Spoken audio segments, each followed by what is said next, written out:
إله إلا هو عليه توكلت وهو رب العرش العظيم رب اشرح لي صدري ويسر لي أمري واحلل عقدة من لساني يفقهوا قولي رب زدني علما السلام إن الحمد لله نحمده ونستعينه ونستغفره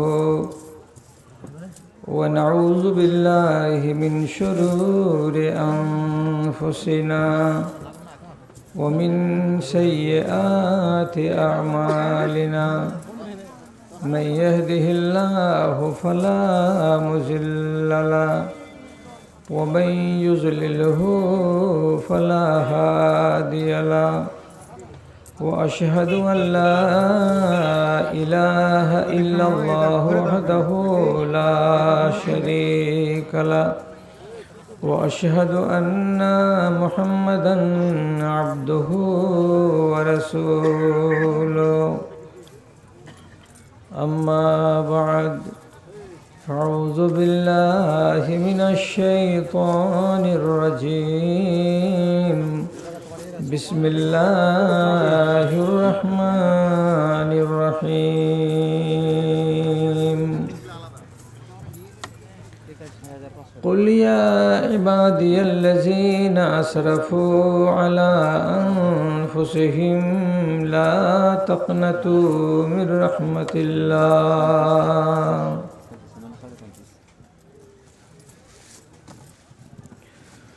জীবন দুয়ারে জমিছে খাড়ো আর দিক ওদিক নয় জোশ ছেড়ে দিয়ে হোশ দিয়ে করো মুনি মনুতা পার ভয় মনের খালি মাঠে বপন করো ধর্ম বীজ উঠে রাতে আখেরাত দিনে নেকির ফসল যদি কাটিতে বাসনা থাকে তবেই জীবন ধন্য হইবে নচেত অনলে ক্ষয় জীবন দুয়ারে জমেছে খাড়ো আর এদিক ওদিক নয় কালো কেশ যত সাদা হয়ে গেছে চামড়া গিয়েছে ঝুলে শক্ত জিনিস চিবাতে পারো না সব দাঁত পড়েছে খুলে দর্পণে এবার আল্লাহকে আঁকো তুমি পরকালে পাবে জয় জীবন দুয়ারে জমেছে খাড়ো আর এদিক ওদিক নয় শ্রদ্ধেয় সভাপতি সাহেব সমবেত এই এলাকার বিভিন্ন প্রান্ত থেকে বিভিন্ন গ্রাম থেকে মসজিদের দরদ ভালোবাসার সাথে নিয়ে আগত আমার ইসলাম দরদি ভাই ও বন্ধুরা এবং মজলিস থেকে অনতি দূরে আড়ালে অপেক্ষামান অবলা সরলা স্নেহের মা ও বোনেরা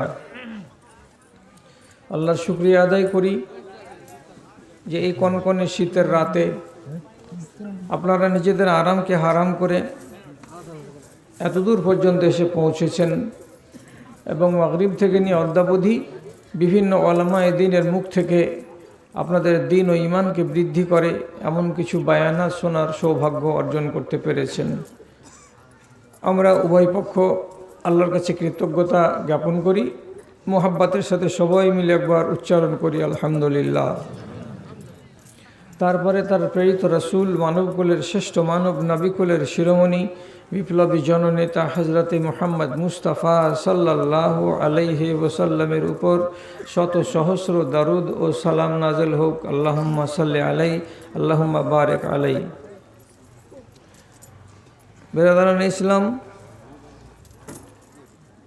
আমি হয়তো বেশ কিছু সময় ধরে কথা বলতে পারবো এরকম মন এবং মানসিকতা আছে কিন্তু এইরকম শীতের রাত্রিতে আপনাকে দীর্ঘক্ষণ আটকে রাখতে পারবো ওই সাহস আমার নেই তার জন্য মনে মনে স্থির করলাম যে আপাতত আপনাদেরকে 1 ঘন্টা এখানে বসার অনুরোধ জানাই। তারপরে যদি অবস্থা হেরফের হয় তাহলে সেটা পরের বিষয়।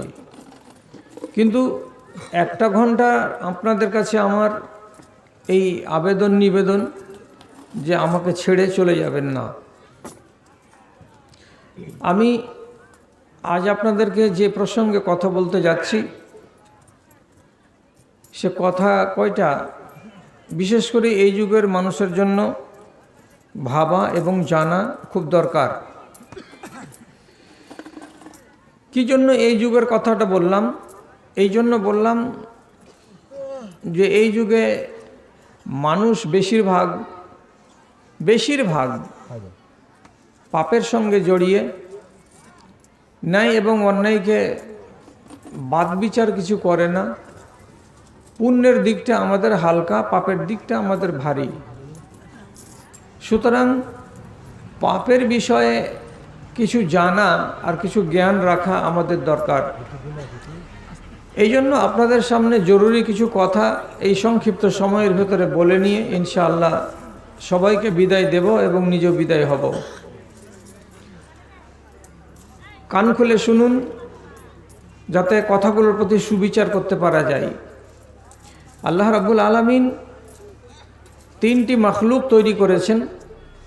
একগুলোকে বলা হয় মালায়েকা মানে ফরিশতা, একগুলো হলো জিন্নাত যাদেরকে আমরা দেখতে পাই না, আর একগুলো হলো ইনসান অর্থাৎ আমরা।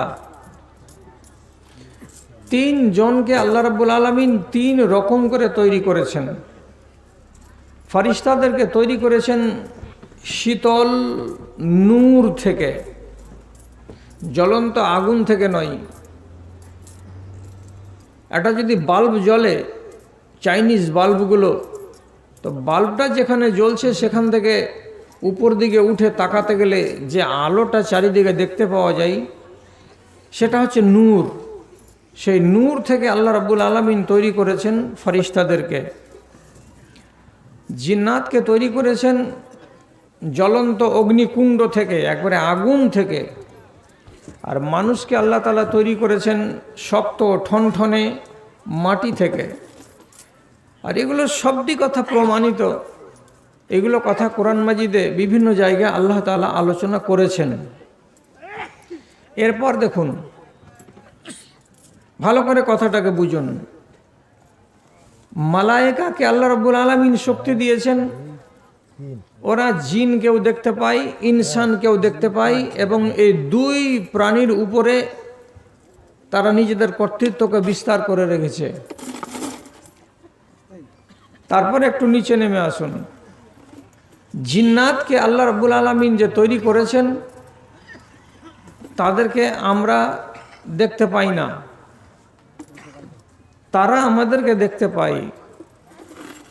তাদের আমরা কিছু করতে পারি না, ওরা আমাদের কিছু করতে পারে। তাহলে একের পর এক আল্লাহ তাআলা এভাবে স্তর বানিয়ে রেখেছেন। তারপরে শুনে রাখেন, ফরিশতাদের বাড়িঘর নেই, ছেলে মেয়ে নেই, ঘর গৃহস্থী নেই, ওরা খাওয়া দাওয়া কিছু করে না।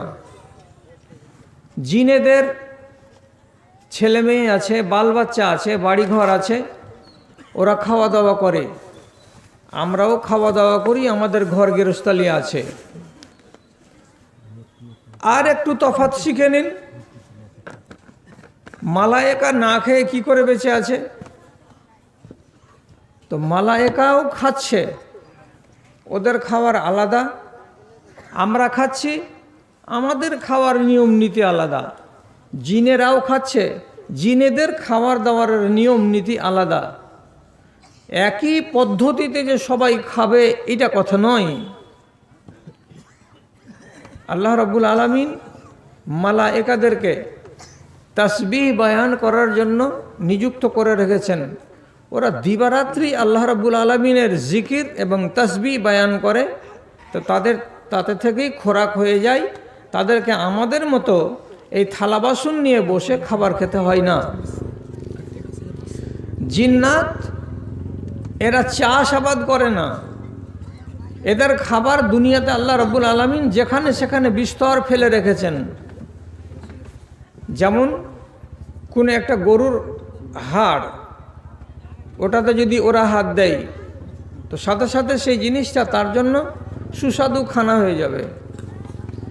যদি কোনো কয়লাতে ওরা হাত লাগায় তো চোখের সামনে দেখছি কয়লা, কিন্তু এটাতে ওরা যদি হাত লাগাতে যায় তাহলে সে কয়লাটা তার কাছে সুন্দর খানা হয়ে যাবে। ঠিক সেই রকমই পাথরের খণ্ড, ওরা যদি ওতে হাত লাগায় তাহলে ওতে ওদের খানা তৈরি হয়ে যাবে।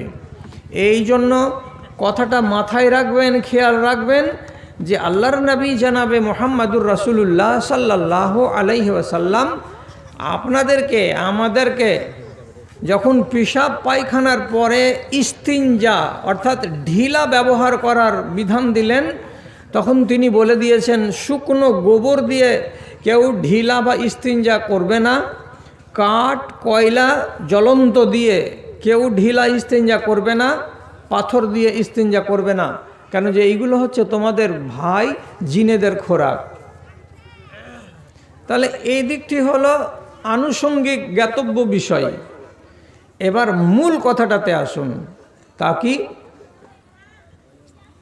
আল্লাহ তাআলা ফেরেশতাদেরকে কোনো শরিয়তি দায় দিয়ে পাঠাননি। নামাজ পড়বে, রোজা করবে, হজ করবে, যাকাত দেবে, ওই করবে, সেই করবে, এরকম কথা নাই। কিন্তু আল্লাহর ইবাদতে তাদেরকে লক্ষ লক্ষ কোটি কোটি এমন আছে যে লাগিয়ে রেখেছেন, তারা দিবারাত্রি আল্লাহর ইবাদত করছে।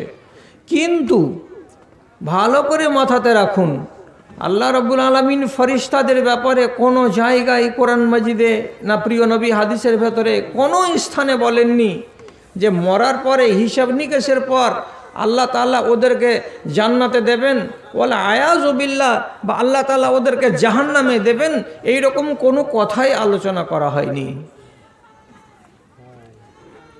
তারপরে যে দুটো প্রাণী অর্থাৎ জিন এবং ইনসান, এদের মধ্যে থেকে আল্লাহ তাআলা দুটাই বিধান তৈরি করে দিয়েছেন।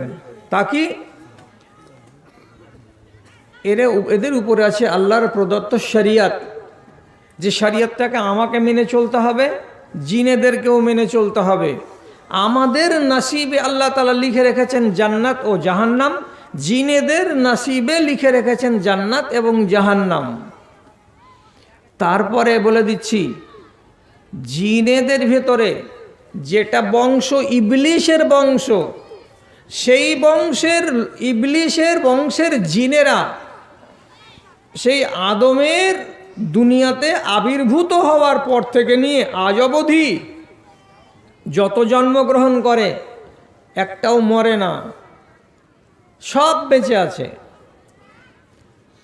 কেন? যে ইবলিশ নিজে আল্লাহর কাছে চেয়ে নিয়েছিল, আনজিরনি ইলা ইয়াউমি ইউবাসুন, যতদিন কিয়ামত সংঘটিত না হবে ততদিন যেন আমাকে মউত দেওয়া না হয়, আমার মরণ যেন না হয়। এইবার শেষ কথাতে এলাম, কি? ইবলিশের বংশধর জান্নাতের মুখ দেখবে না। ওরা বাঁচলো কারা? বানি আদম। এরা জান্নাতের ভাগীদার, এরা জাহান্নামেরও ভাগীদার। কেমন করে জান্নাত আর কেমন করে জাহান্নামের ভাগীদার হয়? অতএব রব্বুল আলামিন বললেন, তোমাদের কাছে দুটো বিধান আমার দেয়া থাকলো, যেটাকে বলা হয় ইতাআত, মানে আমার আদেশকে পালন করা। এটা যদি ঠিক থাকে তো তোমরা জান্নাতি হবে, আর ওটা যদি বিগড়ে যায়, যার নাম হলো মাসি, তার মানে হলো গুনাহ, গুনাহতে যদি নিজেকে ডুবিয়ে দাও তাহলে তোমার নসিবে জাহান্নাম হবে। জান্নাত জাহান্নাম কার জন্য হলো তাহলে? ইবলিশের বংশর ওইটাকে বাদ দিয়ে বাকি যেটি থাকলো জিন, সেই জিনেদের আর আমাদের বিধান এক, যে আমাদের নামে জান্নাত আর আমাদের নামে জাহান্নাম। এবার যে জাহান্নামে যাবে নিজের আমলে যাবে, যে জান্নাতে যাবে সে নিজের আমলে যাবে। আপন আপন আমলের বিনিময়ে তার পরিণামটা স্থির করা হবে। তাহলে আমি যে অংশটা ধরছি তার নাম হলো আরবিতে মাসি। মাসির মানে নাফরমানি, এরই মানে হলো পাপ। পাপের সঙ্গে আমি জড়িয়ে, পাপের সঙ্গে জিনেরা জড়িয়ে, কিন্তু মালায়েকাকে আল্লাহ রাব্বুল আলামিন পাপের সঙ্গে জড়াননি। ওরা জীবনে কোনোদিন পাপের সঙ্গে জড়ায় না। কোনোদিন কোনো এক আল্লাহর ফরিস্তা সামান্যতম অপরাধ বা সামান্যতম অন্যায় এরা করে না।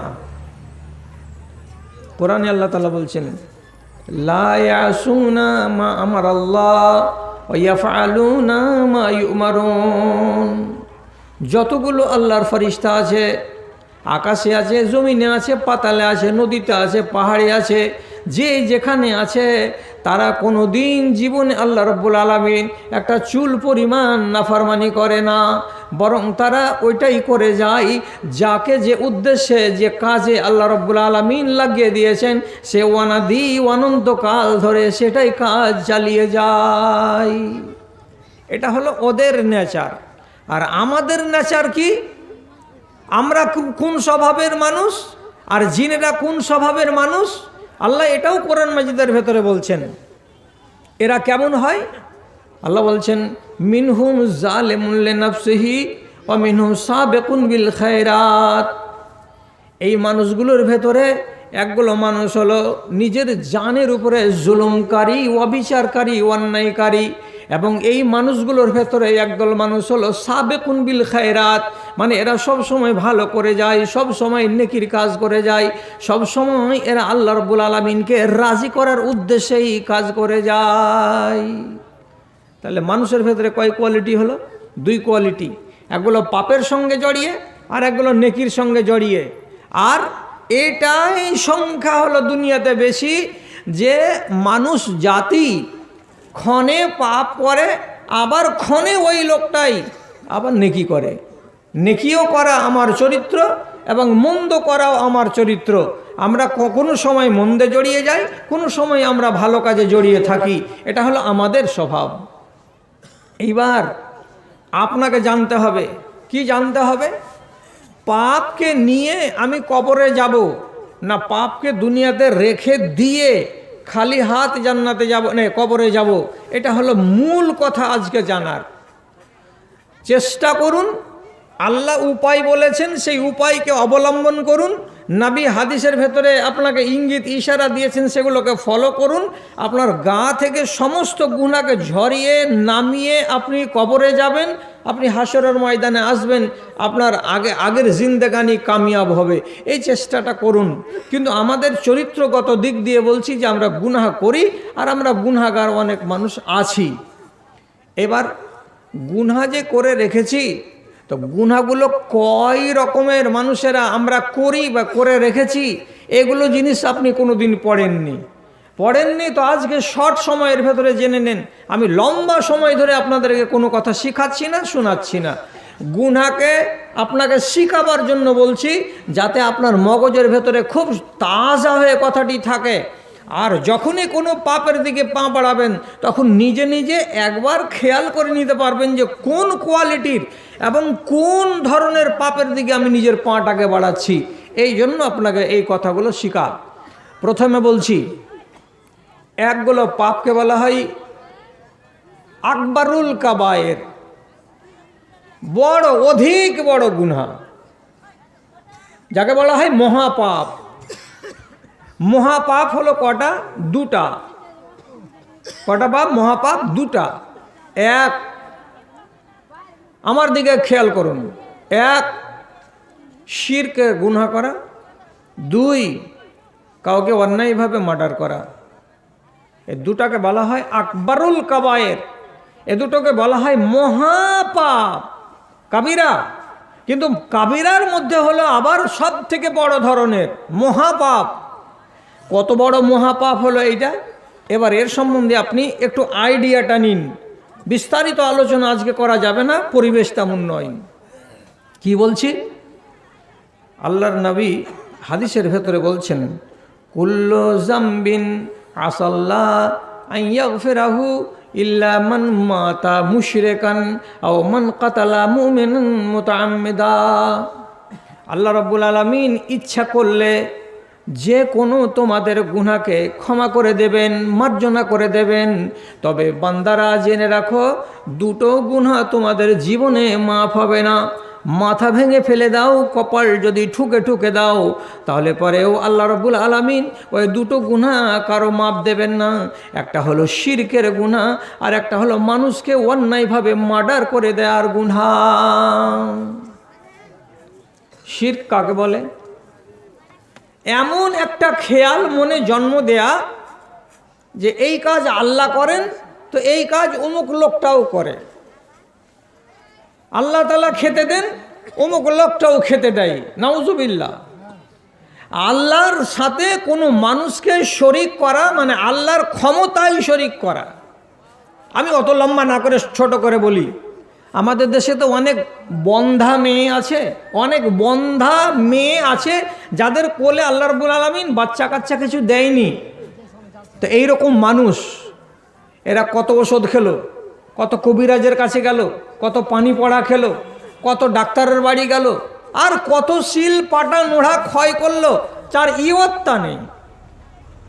কোনো মানুষ বুদ্ধি দিল একটা কাজ করো, একটা বাচ্চা পাওয়ার জন্য কত দূর দারাজ এলাকায় গেলে, কত ওষুধ পানি খেলে, আমি একটা তোমাকে বাতলে দিচ্ছি পন্থা, এই পন্থাতে তুমি যদি কাজ এগোতে চাও তাহলে এগোতে পারে। কি করতে হবে? কোনো বান্দা, কোনো মেয়েকে পরামর্শ দিয়ে দিল, এরকম লোক দুনিয়াতে আছে। খুব বেশি দূর নাও যদি যান, আপনি এইখান থেকে পাটনা থেকে দক্ষিণে চলে যান 5-7 কিলোমিটার দূরে, সেই জায়গাটা যেমন পীরগঞ্জের এলাকায়, গাঁকে গাঁ এরকম লোক আছে। একটা দুটা বাড়ি নেই, হাজার হাজার পরিবার আছে। যেই পরিবারের লোকেরা এগুলো বিশ্বাস করে, বলে সাদা মুরগা নিয়ে সোদলাপুর চলে যা। ওইখানে একটা পীর আছে, পীরটার নাম হলো আখি সিরাজউদ্দিন। ও পীরের কবরের কাছে এদের ধারণাটা কেমন, যে যত ফাইনাল পরীক্ষা দিতে যাওয়া মেয়ে আর ছেলে আছে ওই এলাকার, পরীক্ষা দিতে যাওয়ার 15-20 দিন আগে ওখানে যাবে। ওখানে একটা পুকুর আছে, পুকুরে গোসল করবে। গোসল করার পরে অন্য জামা কাপড় পরে, তারপরে যেটা রান্না বান্না হয়েছে আগে একটুও মুখে লাগাবে না। ওই খানাটা নিয়ে যে খাদিমের কাছে নিয়ে যাবে, কবরের কাছে নিয়ে যাবে। কবরের যেটা খাদেম, ওর ইচ্ছা মতো ওখান থেকে তুলে নিবে, বাকিটা ওরাকে দিয়ে দিবে, যাও তোমরা এবার নিয়ে যাও। এটা কে খাবে? তো পীর সাহেবের নামে হলো, এটা পীর সাহেব খাবে। আর খাবে না খাবে, পীরের চেলারা চামচারা খেলেই পীরের খাওয়া হয়ে যাবে।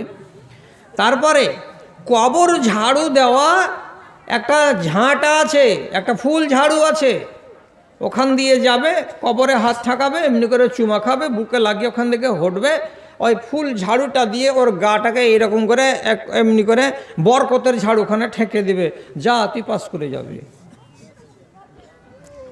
এই করে করে করে ওদের আকিদাতেই জিন্দেগি এভাবে কেটে গেল।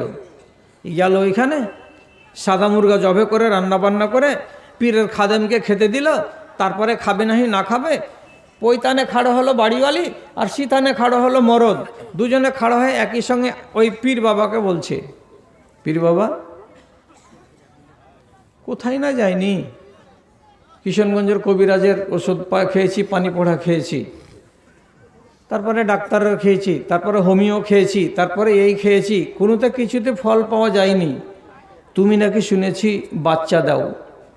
তো এই দুই স্বামী আর স্ত্রী আমাদের কোল শূন্য, তোমার কাছে ভিক চাইতে এসেছি, আমাদের উপরে দয়া করো, একটা বাচ্চা আমাদেরকে দান করো। পীরের কাছে বাচ্চা চাইলো, আর চাওয়ার পরে খুশি খোশাল হয়ে বাড়ি চলে এলো। তো বাড়ি এসে এবার ও তো মনে মনে খুব ভালো ধারণা নিয়ে বসে আছে যে এইবার বাচ্চা হবে। আর বাড়িওয়ালা বারে বারে খোঁজ নিচ্ছে প্রতি মাসের শেষে, কেমন কি রে। তো বাড়িওয়ালিটাকে এমনি করে চাপা দিয়ে বলছে, চুপ করো চুপ করো। 3 মাস 4 মাস 5 মাস চলে যাচ্ছে, তো পেট যেমনকার চেপটি, তো সে চেপটি পেট হয়েই আছে, পেট একটুও ছাড়েনি, উঠে না পেট, বাচ্চা আসেনি, বাচ্চা ধরেনি। পীরের কবরে গিয়ে যদি বাচ্চাটা পাওয়াই যায় তাহলে তো কাজই হতো, ডাক্তাররা সব পানি উঠে মরতো। লাভটা কি হলো? শুধু লাভটা হলো বাচ্চা তো পাওয়া গেলই না, নিজের ইমানটাকে কুরবানি করে জলাঞ্জলি দিয়ে ওইখানকার ধুয়ে মুছে দিয়ে চলে এলো। এটা শিরক। এই গুনাহটার নাম হলো শিরক।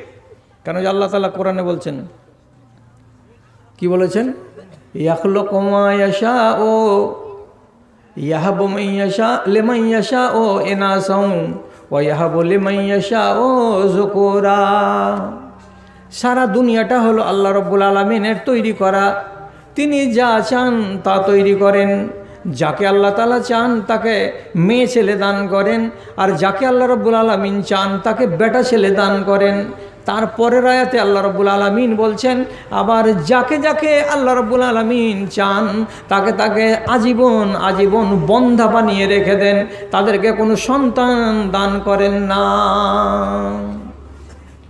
তাহলে পুত্র সন্তান পাওয়া বা কন্যা সন্তান পাওয়া অথবা জীবনটাকে বন্ধাত্মার উপর দিয়ে গত করে দেয়া, এগুলো কার হাতে আছে? একমাত্র আল্লাহর হাতে আছে। ওই পীর বাবা যদি দিতে পারতো ছেলে আর মেয়ে তাহলে তো ভালোই হয়েছিল।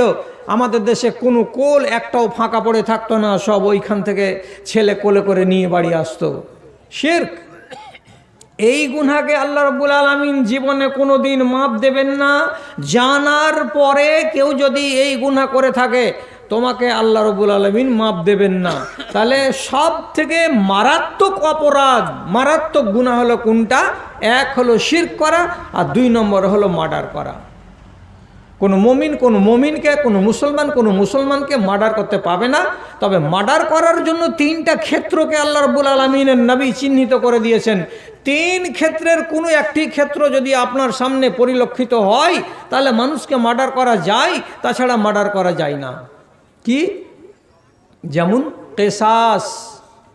আপনার বাবাকে কেউ মেরেছে, আপনি তার বদলা হিসাবে সেই লোকটাকে মার্ডার করে দিতে পারেন। এটা হলো কোরআনের আইন। যদিও ভারতবর্ষের মাটিতে এই দণ্ডবিধিকে মুসলমানেরা মেনে চলতে পারে না, কিন্তু কোরআনের আইন হলো তখন যদি কোনো মুসলমান ওই মানুষটাকে মার্ডার করে দেয় তাহলে সে গুনাহগার হয় না, তাকে গুনাহ সাব্যস্ত করা হয় না। 1। 2 নম্বর কোনটা? 2 নম্বর, একটা লোক আমাদের গ্রামের এখানেই এতদিন ধরে নমাজ পড়লো, রোজা করলো, হজ করলো, জাকাত করলো, সবই করলো। হঠাৎ তার বাপ, তার দাদা, তার ভাই, তার বোন, তার বংশ সবই থেকে গেল। একাই নিজেকে মুলহেদ বানিয়ে নিল। সে মুরতাদ হয়ে গেল বা কাফের হয়ে গেল বা দিন ইসলামকে ত্যাগ করে দিল, ঘোষণা করে দিল আমি আজ থেকে মুসলমান রইলাম না। দিন ইসলামকে যদি কেউ ত্যাগ করে দেয়, বাপদাদা সব থেকে গেল, তাহলে এই মুলহেদকে, এই মুরতাদকে আপনি যদি কতল করে দেন তাহলে ইসলামে কতল করা জায়েজ আছে। এ দণ্ড ভারতবর্ষের লোকেরা পালন করতে পারবে না। যেটা ইসলামী রাষ্ট্র সেখানে এটা সাব্যস্ত করা যায়। 3 নম্বর, ওই ব্যক্তিকে কতল করা যায় যে ব্যক্তি বিবাহ শাদী করার পরে, বলে আয়াজুবিল্লাহ, আল্লাহ তাকে বাঁচাই, আমাদেরকে বাঁচাই, সে বিবাহ শাদী করার পরে অন্য কোনো নারীর সঙ্গে যদি তার সংস্রবে পড়ে যায়, তার সঙ্গে শারীরিক সম্পর্ক কায়েম করে নাই, কিংবা কোনো নারী বিবাহ শাদী করার পরে অন্য কোনো ছেলের সঙ্গে কুকর্মে লিপ্ত হয়ে যায়, তাহলে সেই ছেলেকে কিংবা সেই মেয়েকে রজম করে দেওয়া যায়, কতল করে দেওয়া যায়, তার জীবনকে মেরে দেওয়া যায়। এই 3টি অবস্থা ব্যতীত কোনো মুসলমানকে মার্ডার করতে পারে না। তাহলে এই 2টো গুনাহকে আল্লাহ রাব্বুল আলামিন বলছেন তোমাদের জীবনে মাফ হবে না। তাহলে এই 2টোকে বাদ দিয়ে 2-4টা বড় বড় আর গুনার কথা বলি আপনাকে। যেমন চুরি করা, ডাকাতি করা, রাহাজানি করা, ব্যভিচার করা, গীবাত করা, মা বাবার সঙ্গে সম্পর্ককে ছিন্ন করা, জাদু করা। কত দিলাম না? কেন যে কাবিরা গুনাহ আছে মোট 120টা। 120টার তালিকা দিতে গেলে থামতে পারবেন না আপনি। যেগুলো মেন কাবিরা গুনাহ, সে কাবিরা গুনাহগুলোর ভিতরে যে আপনার সামনে 7খানা আমি বয়ান করলাম, এই গুনাহের সঙ্গে যদি কেউ জড়িয়ে থাকে তাহলে এগুলো কিন্তু মাপ পাওয়া যাবে। এগুলো মাপ পাওয়া যাবে। ধরুন একটা লোক 20 বছর আগে ব্যভিচার করেছে, আজ পর্যন্ত তাকে সাজা দেওয়া হয়নি, সে সাজা নেয়নি, ও জানে, আর যার সাথে এই দুর্ঘটনা ঘটিয়েছিল সেই জানে, আর আল্লাহ রাব্বুল আলামিন উপরে জানেন। এই মানুষটা হলো ব্যভিচারী, এ কাবিরা গুনাহ করে রেখেছে। 4 বছর গত হয়ে গেল, মা বাবার সঙ্গে আড়ি ভাব, মা বাবার সঙ্গে কথাবার্তা বলা বলি নেই, মাকে মা বলে ডাকি না, বাপকে বাপ বলে ডাকি না। এইরকম যদি কোনো ছেলে থেকে থাকে যারা সম্পর্ককে ছিন্ন করে রেখেছে, তারা এক গুনাহগার। এইরকম গুনাহ, এগুলো হচ্ছে মারাত্মক গুনাহ। কিন্তু ওই দুটো থেকে নিচু পর্যায়ের এই দুটো গুনাহ, ওই দুটো জীবনে মাপ পাওয়া যাবে না। আর এগুলোকে মাপ পাওয়া যাবে যদি লকড়ি কাঠি পুড়াতে পারা যায়। আর এতে আমরা বেশি জড়িয়ে আছি। আহলে হাদিসেরা আলহামদুলিল্লাহ শিরকের গুনাহ করে না। এক যুগ ছিল আমাদের দেশের মেয়েরা, আমাদের দেশের ছেলেরা শিরকের গুনাহ করেছে, কিন্তু এখন আল্লাহর রহমতে আমাদের দেশের কোনো ছেলে আর কোনো মেয়ে শিরকের গুনাহ কেউ করে না। আগেকার যুগে আমরা নিজে সাক্ষী আছি এটাই, যে কোনো বাল বাচ্চাকে যদি গুটি বসন্ত হয়েছে গোটা গায়ে, তো মুসলমানের এই মেয়েরা এসে আর এক বাড়িতে পা দিয়ে ঘৃণা করে পালাইনি, মুখ ছিটকে পালাই না, সহগ আদর করে টোরে ওখান থেকে যাবে আর বলবে যে তোমার বাড়িতে মা এসছে। তো মা এসছে মানে কে মা? গুটি বসন্ত কোনো মা ওর গায়ে ভর করে এখানে আসে। তো মুসলমান মেয়ের মুখ থেকে শোনা গেছে যে ওরা বলেছে মা। আমাদের দেশ, আরে রাগ করার কিছু নেই, আমি যে আপনার এলাকার লোক, আমার কথায় রাগ করবেন কেন? শোলমারি গ্রামের এক সময়ে যদি ঝড় তুফান এসেছে, তো কত কত মেয়ে ছেলেরা নিজেরাই কি করেছি, আংনাতে বড় পিঢ়ি পেড়ে দিয়ে মাথার চুলকে ফেলে দিয়ে পাগলির মতো এমনি এমনি করে চুল দিয়ে এই করেছে, শুধু এই করেছে। মা তুমি থেমে যাও, পবন তুমি বসে যাও, মা তুমি থেমে যাও। পবন মানে হাওয়া, হাওয়া তুমি বসে যাও, মা তুমি বসে যাও। যতক্ষণ চুলের এই ফনা তুলেছে আর উঠিয়েছে, এটা করতে গেলে নাকি কি হয়ে যাবে, পবন বসে যাবে। বলছে এগুলো তো শিরক, এক যুগে ছিল। দেগুনের মেয়ে ছেলে কাজ কি করেনি, যে বাচ্চা দেওয়ার পরে ওই অবস্থায় যদি বাথরুম যাওয়ার দরকার পড়েছে, তো হাঁসুয়া কিংবা একটা লোহার টুকরা হাতে করে বাইরের দিকে গেছে। তাছাড়া খালি হাতে কোনোদিন মা বোনেরা বাইরে যায়নি। কেন? এই হাঁসুয়া বা কোনো একটা কচিয়া বা আর কোনো একটা যন্ত্রপাতি হাতে করে মাঠের দিকে যায়। এই জন্য যাই যে এটা হাতে করে যদি না যাওয়া যায়, তাহলে পরে ওর ঘরে যে বাচ্চাটা আছে সেই ছেলেটা আক্রান্ত হবে, ওকে চোরাচুন্নিতে ধরবে, বাচ্চাটার রং সাদা কালো হতে হতে বাচ্চাটা মরে যাবে। আর এই হাতিয়ার যদি হাতে থাকে তো ওর বাড়িতে কেউ আক্রমণ করবে না। অথচ এগুলো গলত কথা। এগুলো ছিল এক জমানাতে। আপনি জিজ্ঞেস করবেন আপনার মা খালারাকে যে এগুলো ছিল কি ছিল না, আমাদের দেশে এখন আর নাই। আহলে হাদিসেরা শিরকের গুনাহ করে না, এগুলো থেকে আলহামদুলিল্লাহ মুক্ত। আর আমরা মার্ডারও কাউ কি করি না, মার্ডার করার ইতিহাস শুনতে পাওয়া যায় না। তবে ভোলা ভাটকা যখন তৃণমূলের হুড় হাঙ্গাম শুরু হয় ভোটের টাইমে, তখন দুই এক জায়গাতে একটা দুটা কিন্তু পড়ে যায়, দুই একটা পড়ে যায়, প্রত্যেক সিজনে পড়ে। যেমন এইবার পাটনা এলাকাতে দুই একটা পড়েছে। তো যারা অভাগা তারা হয়তো ফেলে দিয়েছে। তো এই দুটো গুনাহ থেকে আমরা অনেক বেঁচে আছি। বাকিগুলো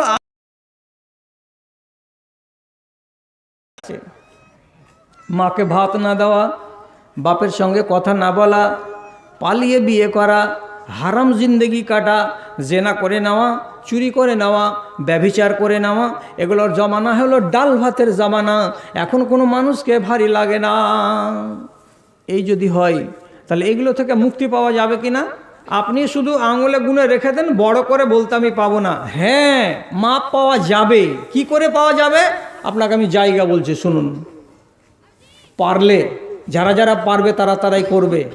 এক, আরাফার ময়দানে হজের মৌসুমে ওইখানে গিয়ে সূর্য যখন ঢলে যাবে, মাগরিব হতে হতে এই সময়খানির মধ্যে বান্দা ওই আরাফার ময়দানে জোহর এবং আসরের নামাজকে একসঙ্গে রাইট টাইমে পড়ে নেওয়ার পর ওই যে দোয়া শুরু করলো, তো আল্লাহর কাছে অনুনয় বিনয় করে কাঁদবে, আল্লাহর কাছে বসে বসে জিকির করবে আর চোখের পানি ঝরাবে আর কাঁদবে।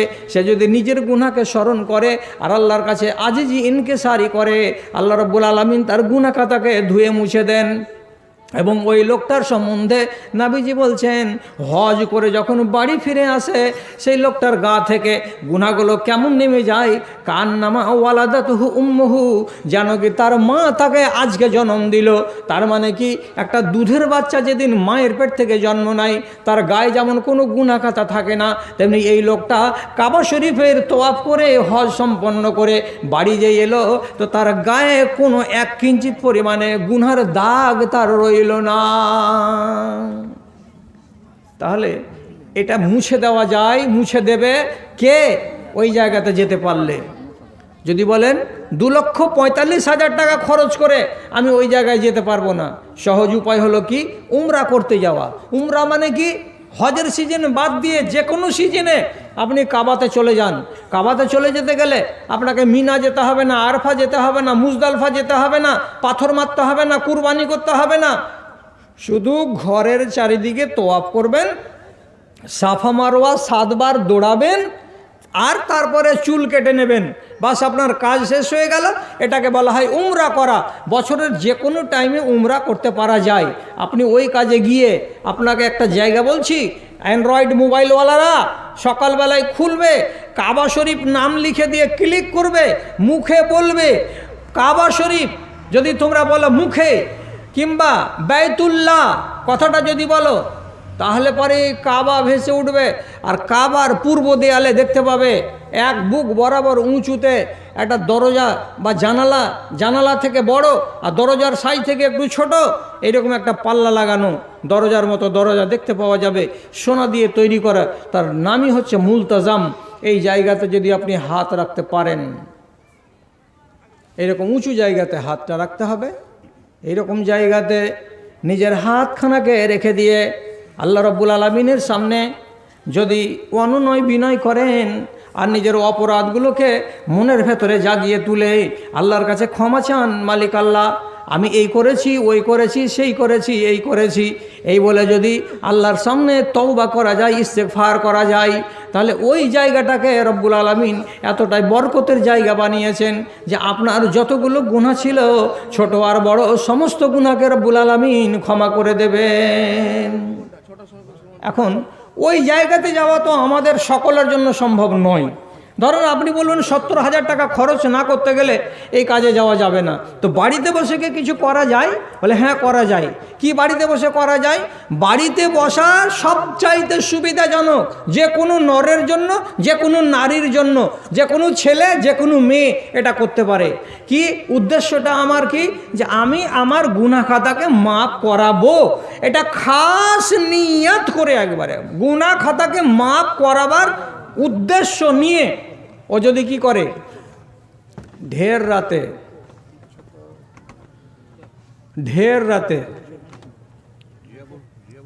এই এশা রাত 9টা, রাত 10টা হবে না।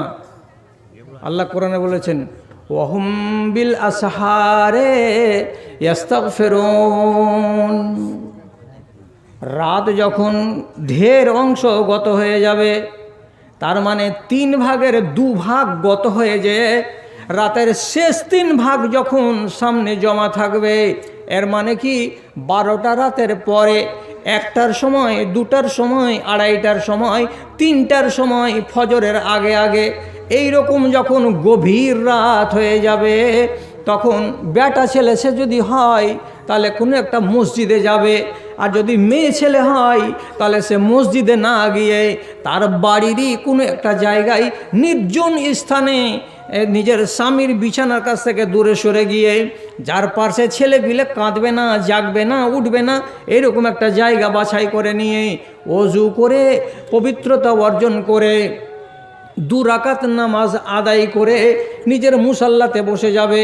আর যাওয়ার পরে এইবার নিজের আরজিটা আল্লাহ রাব্বুল আলামিনের সামনে বলতে শুরু করবে। 2 রাকাত নামাজ পড়লাম, নামাজ পড়ে নিয়ে এবার আল্লাহর সামনে আমি আমার নিজের কথাকে ব্যক্ত করব। তো ব্যক্ত করার আগে আপনি হাত প্রসারিত করে বসলেন, হাতটাকে তুললেন এইভাবে, হাত তুলে আল্লাহর কাছে ফকির হন। আগে ফকির হতে বলছি, আপনি যদি চেট আর লাটের মতো করে বসে থাকেন আর এরকম করে হাত তুলে যদি অর্ডার করার মতো কথা বলেন, আল্লাহ 22 বছর বয়সে আমি ব্যভিচার করেছি, ওটা তুমি আমাকে আজকে মাফ করে দাও, তো দেখে মনে হচ্ছে যে আপনি অর্ডার করছেন আল্লাহকে।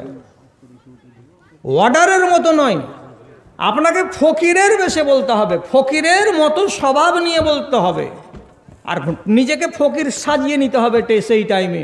কেন? আল্লাহ রাব্বুল আলামিন কোরআন মাজিদের ভেতরে বলছেন যে ইয়া আইয়ুহান নাস আনতুমুল ফুকারাউ ওয়াল্লাহু হুয়াল গনিয়্যুল হামিদ। ও দুনিয়ার মানুষেরা, তোমরা যত লোক আছো দুনিয়াতে, কোটিপতি হও, ব্যাংকে লাখ লাখ তোমার টাকা থাকতে পারে, সোনা চাঁদির মালিক হও না কেন, জমি জিরাতের মালিক হও না কেন, প্রকৃত অর্থে তোমরা হলে আল্লাহর দরবারের ফকির। তোমরা সবাই আল্লাহর সামনে ফকির। আল্লাহর দরবারে তোমরা যখন হাজির হবে, ফকিরের মতো তোমাদের আসতে হবে। আর ফকিরের কাজটা কি? ফকির কেমন করে ভিক্ষা চাই? নবীজি অন্য কোনো হাদিসে বলেছেন, ইয়াতাকাফফুনান নাসা, মানুষের সামনে ফকিরেরা কি করে? হাত পাতিয়ে পাতিয়ে চেয়ে বেড়ায়। হাত না পাতাতে গেলে ফকির যেমন হাতে পয়সা পায় না, তেমনি আপনার মতো আমার মতো একজন জালেম মানুষকে, যে অপরাধ করে রেখেছি, পাপ করে রেখেছি, এইরকম একজন মানুষকে হাত না পাতালে, ফকিরের বেশে তার দরবারে হাত না তুলতে গেলেই আল্লাহর কাছ থেকে কিছুই পাওয়া যাবে না। চাও আল্লাহর কাছে, হাতটা পাতিয়ে চাও। এর আগে ডিস্টার্ব করেনি দেগুনের লোক, কিন্তু আজকে খুব ডিস্টার্ব করছে পাবলিক, কিন্তু সবাই দেখছে এই কথাগুলো। হ্যাঁ, এক একজন যখন ফোনে লেগে যাচ্ছে তখন মনে হচ্ছে যে ডিএমকে ফোন করছে, ম্যাজিস্ট্রেটকে ফোন করছে, এরকম লাগছে দেখে। তো আমি দেশের লোক তো সয়ে নিচ্ছি, বিদেশের লোক হতে গেলে আমি পাটপাটিয়ে দিতাম এতক্ষণে একবারে, অন্য জায়গা হতে গেলে। আর 60 বছর বয়স হয়ে গেল, রাগ বেড়ে গেছে আমার, আগের মতো হয়ে নাই, একটু ভুল চোখে আবার বরদাস্ত হয় না। হ্যাঁ, সেই সময় যে আপনি মাপ পাবেন তার নিশ্চয়তা আছে। কেন? যে আল্লাহর কোরআন বলছে, হোমবেলা সাহারে আস্তাগফিরুন। এই লোকটা উঠেছে কিসের জন্য? এই সেহরের টাইমে, ফজরের টাইমে, বলছে আস্তাগফিরুন। শুধু মাপ চাইছে, মাপ চাওয়ার জন্য উঠেছে, অন্য কোনো কাজের জন্য নয়। নফল নমাজ 2 রাকাত আদায় করলো, আর করার পরে আল্লাহর সামনে ভিক্ষা চাওয়ার মতো করে হাত প্রসারিত করে দিয়ে এবার নিজের কথা বলতে লাগলো। কিভাবে বলবেন? নবীজি বলছেন, মান আরাদা আন ইয়াহুনা আমরাহু ফালিয়াজকুর যামবাহু। কোনো মানুষ যদি চায় যে তার সমস্যাটার সমাধান হয়ে যাক, কোনো মানুষ যদি মনে করে যে নিজের প্রাপ্তিটা সে পেয়ে যাক, অর্থাৎ যে সেটা চাইতে এসেছে ও জিনিসটা সে যেন পেয়ে যায়, এটা যদি উদ্দেশ্য করে, তাহলে তার উচিত হবে এটাই, সে যেন নিজের গুনাহটাকে আল্লাহ রাব্বুল আলামিনের সামনে ব্যক্ত করে দেয়। রাত 2টার সময় খাড়ো হয়েছি, দোয়া করার আগে আল্লাহর কিছু তারিফ করলাম, আল্লাহর কিছু সানা গাইলাম, হামদ করলাম, করার পরে এবার যখন আমি আল্লাহর কাছে মাপ চাইব, তো কিসের মাপ চাইছিস রে? নিজের গুনাহকে ব্যক্ত করুন, নিজের পাপকে ব্যক্ত করুন। আমি অমুক বছরে অমুক সালে এই অন্যায় আমি করেছি, আল্লাহ তুমি তো জানো, তুমি তো দেখেছো, তুমি আমাকে এই গুনাহটা মাপ দাও। আল্লাহর সামনে এই কথাটাকে ধরে ধরে ধরে ধরে বলতে হবে। সূর্য যখন নামিবে পাটে, সূর্য যখন নামিবে পাটে, আধার আসবে ছেয়ে, বিশ্বজগৎ অঘরে ঘুমাবে, তুমি থাকবে চেয়ে। এমন আধারে নির্জনে বসে একবার তারে হাঁকো, ডাকো তারে ডাকো, মনের কালি মুছে ফেলে দিয়ে নয়ন পাতায় আঁকো, ডাকো তারে ডাকো।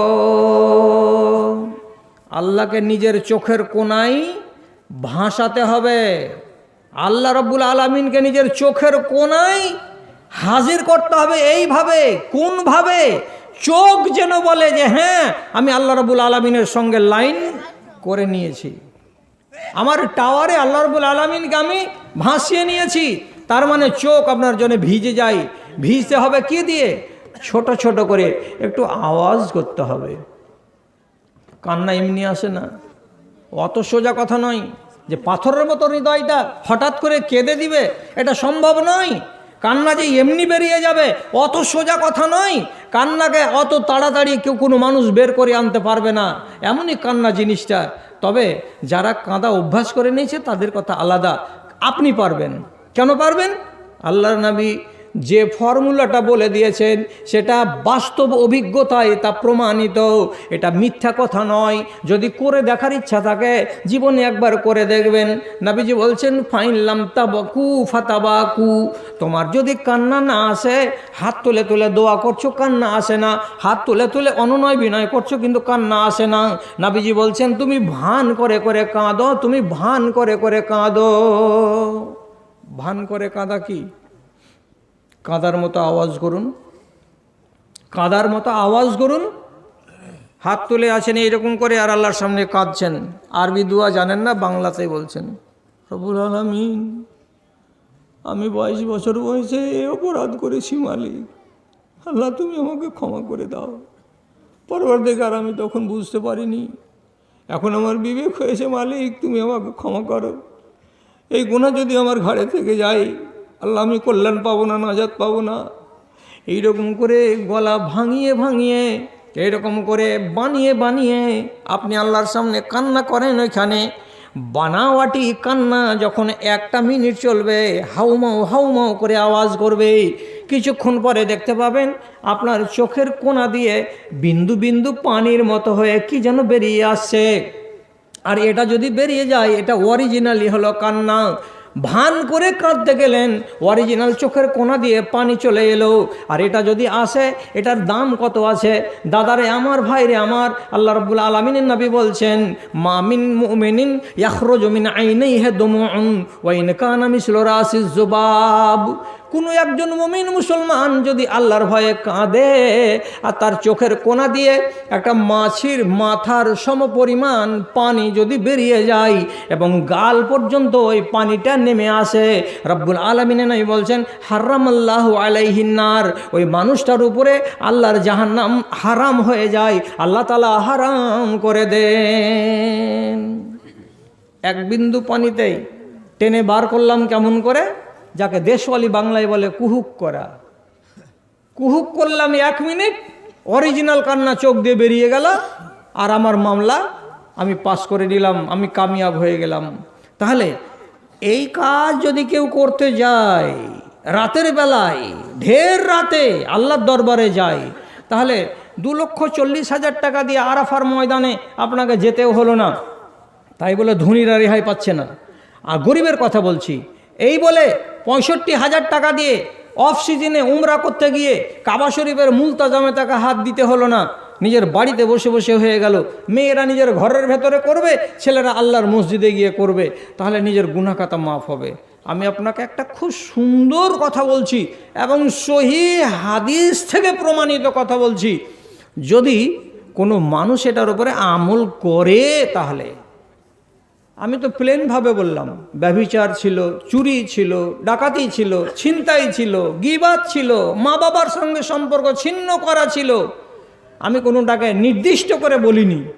কিন্তু কথাটা আবার মনে করুন যে এইগুলো গুনাহ মাফ হয়ে যাবে বললাম, কিন্তু একটা শর্ত মাথায় রাখবেন, আর 1 গুনাহ জীবনে আল্লাহ তাআলা মাফ দিবেন না।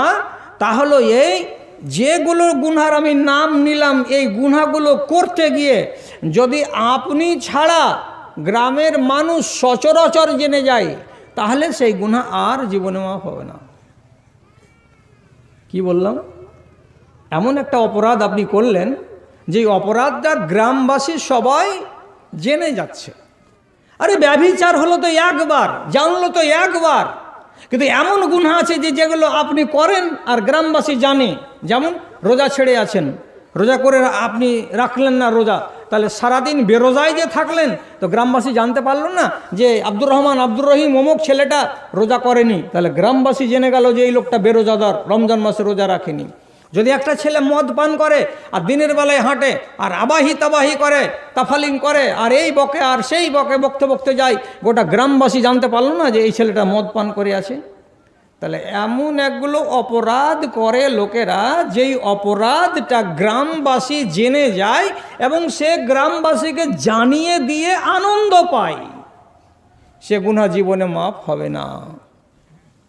জি হ্যাঁ, কেন যে আল্লাহ পাক কেনই বলছেন কুল্লু উম্মতি মুআফান ইল্লাল মুজাহিরুন, আমার উম্মতিদের ভেতরে কাঙাল, ধনী, গরিব, ফকির সবাইকে মাপ দেওয়া হয় যখন সে মাপ চায়।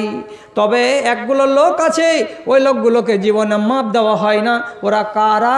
আরবি ভাষাতে তাদেরকে বলা হয় মুজাহিরুন, যারা নিজেদের পাপগুলোকে গোপন করে না, বরং পাপ করার পরে মানুষের সামনে ব্যক্ত করে দেয়।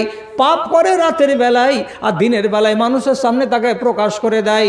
এমন লোকগুলোকে আল্লাহ রাব্বুল আলামিন নাই বললেন এরা হলো মুজাহির, এদেরকে আল্লাহ তাআলা জীবনে মাপ দেবেন না। শিখে রাখুন মুজাহির কাকে বলে। আমি একটা নর আর আমি একটা নারীকে দিয়ে আপনাকে উদাহরণ দিচ্ছি, ভালো করে শিখে নিন। এই কথাগুলো সব সময় সব জায়গায় পাওয়া যায় না, মাঝে মাঝে পাওয়া যায়।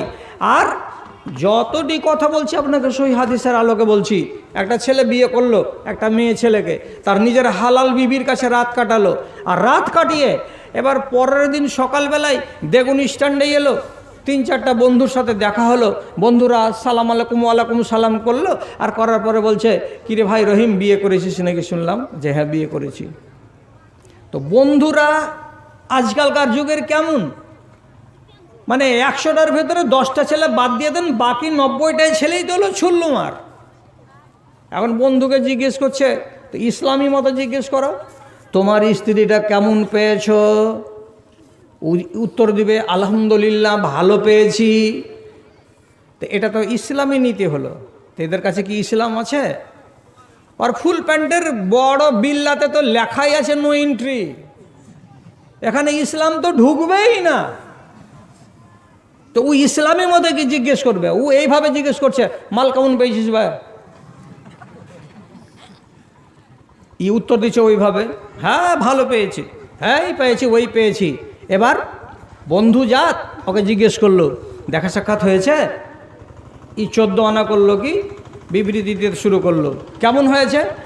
এইরকম হয়েছে, ওই রকম হয়েছে, এতটা রাত্রিতে আমার কাছে এলো, এইভাবে এলো, আমি তাকে কথা বললাম, তারপরে সে আমাকে কথা বলল, তারপরে ওই হলো, তারপরে এই হলো। এই করে একজন স্বামী এবং স্ত্রী তাদের গোপন জীবনের অংশগুলোকে একটা বাহির লোকের সামনে, দুজন বাহির লোকের সামনে ব্যক্ত করে দিল।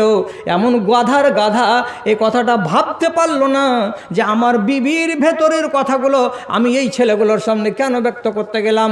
আল্লাহ রাব্বুল আলামিন নাই বলছেন ইন্না আশাদ্দান নাসে মানজিলাতান রাজুলুন লাহু ইমরাতুন ইউফুজি ইলাইহা ওয়া তুফুজি ইলাইহি সুম্মা ইয়াকশিফু সিররা সাহিবুহুমা আলাল আখারে।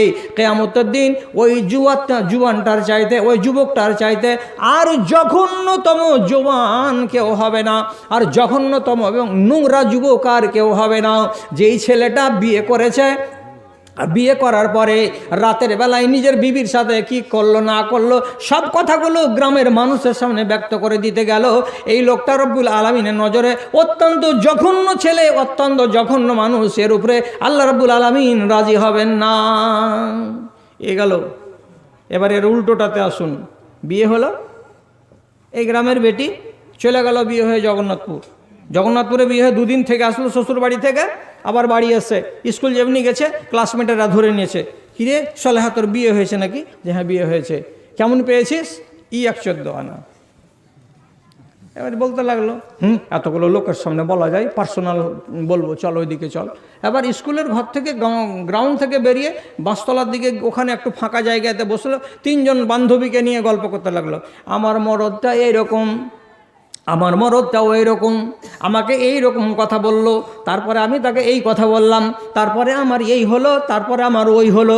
যেগুলো গোপন কথা, যেগুলো গোপনীয় অধ্যায়, সে কথাগুলোকে বান্ধবীদের সামনে ব্যক্ত করে দিতে গেল।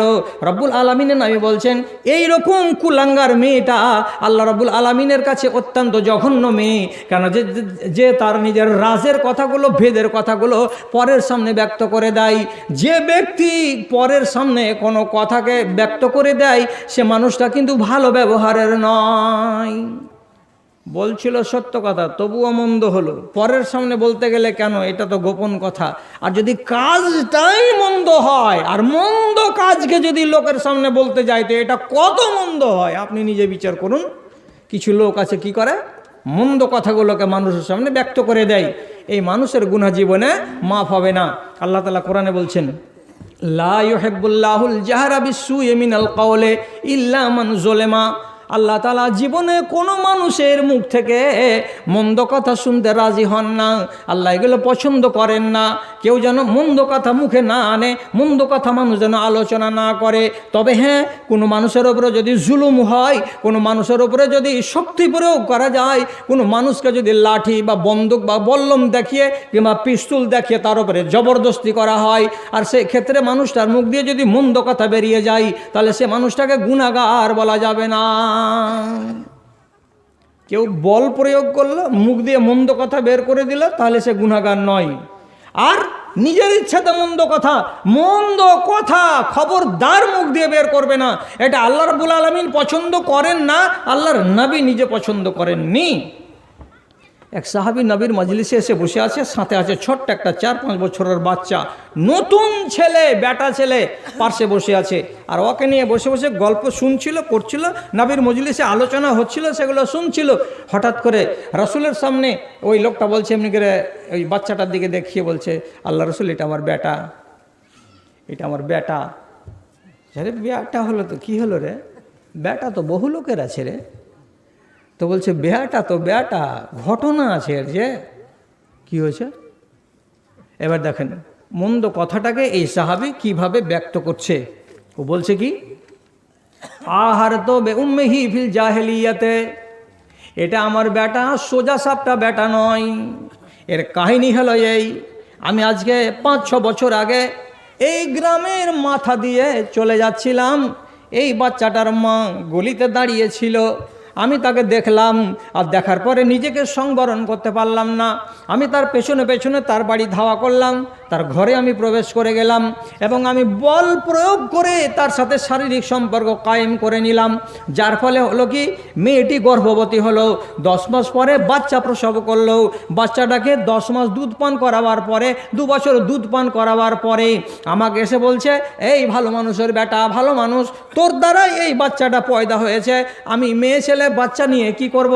তোর জন্ম দেওয়া বাচ্চা তুই নিয়ে চলে যা, আমার দরকার নাই, আমি নিয়ে চলে এসেছি। এবার রাসূলের সামনে ভাষাটি কি বলছে, হাজা ইবনি আহার তবে উম্মিহি ফিল জাহেলিয়াতে। হে আল্লাহ রাসূল, এটা আমার বেটা, এমন বেটার বেটা যে এর মায়ের সঙ্গে আমি জাহেলিয়াতের যুগে ব্যভিচার করেছিলাম, এর মায়ের সঙ্গে আমি কুব্যবহার করেছিলাম, যার ফলে বাচ্চাটা জন্ম পেয়েছে। যদি কেউ নিজে মুখ দিয়ে এই কথাটা বলে যে আমি এর মার সাথে ব্যভিচার করেছিলাম, এটা কি মিষ্টি কথা? এ তো নোংরা কথা। রাসূল বললেন এই নোংরা কথা সহনীয় নয়, এগুলো কথা বলার নয়। আল্লাহ রাসূল সাহাবীটার দিকে আঙুল তুলে বলছেন, ওরে সাহাবী শোনো, আল জাহেলিয়া তো কদমাজা, রে যে যুগে তোমরা অমানুষের মতো আচরণ করেছ, সে যুগটা শেষ হয়ে গেছে। এখন তুমি মুসলমান হয়েছ, এই হালাতে যদি ওই জাহেলিয়াতের যুগের নোংরামিগুলোকে মুখে আনো, এটা ভালো কথা হবে না। অতএব সাবধান হয়ে যাও, তোমার মুখ দিয়ে যেন গান্দা কথা না বের হয়, তোমার মুখ দিয়ে যেন এমন অশোভনীয় এবং নোংরা অমার্জিত কথা যেন বের না হয়। আজ থেকে তুমি হুঁশিয়ার হয়ে যাও। কে তোমাকে বলল এটা তোমার জারজ সন্তান না তোমার হালাল সন্তান? কে তোমাকে শুনতে চেয়েছিল একে কেমন করে তুমি জন্ম দিয়েছিলে? ওগুলো তো কেউ কাহিনী তোমার কাছে শুনতে চায়নি। তোমার সন্তান তোমার সন্তান, বাদ বাকি কথা চাপা রাখো, একদম ওই কথাগুলো বলবে না। মানুষের নেচার হয়ে গেল কি, গুনাহকে প্রকাশ করে দেওয়া, এটাকে লুকিয়ে রাখতে হবে, এটাকে চেপে রাখতে হবে। আর আপনি বলবেন মনে মনে ঘাবড়ে গিয়ে, আল্লাহ যেগুলো কথা তুমি বলছো মৌলভী সাহেব, আমি তো এর আগে অনেকগুলো অপরাধ করে রেখেছি, তাহলে আমার যে কি হয় আর না হয়, আমার যে কি হয় আর না হয়। শুনুন বানি আদম, একটা এত দামি হাদিস আপনারাকে বলছি যে এই হাদিসটা যারা যারা আজকে শুনছেন প্রথম, তারা আনন্দিত হন, আল্লাহর এবং আল্লাহর রাসূলের শুকরগুজারি করবেন। আর আমার সাথে যখন দেখা হবে তখন খুশি হয়ে আমাকে আনন্দিত হয়ে একটু চা খাওয়াবেন। এত ভালো হাদিস আপনাকে একটা শোনাচ্ছি। কি হাদিসটা?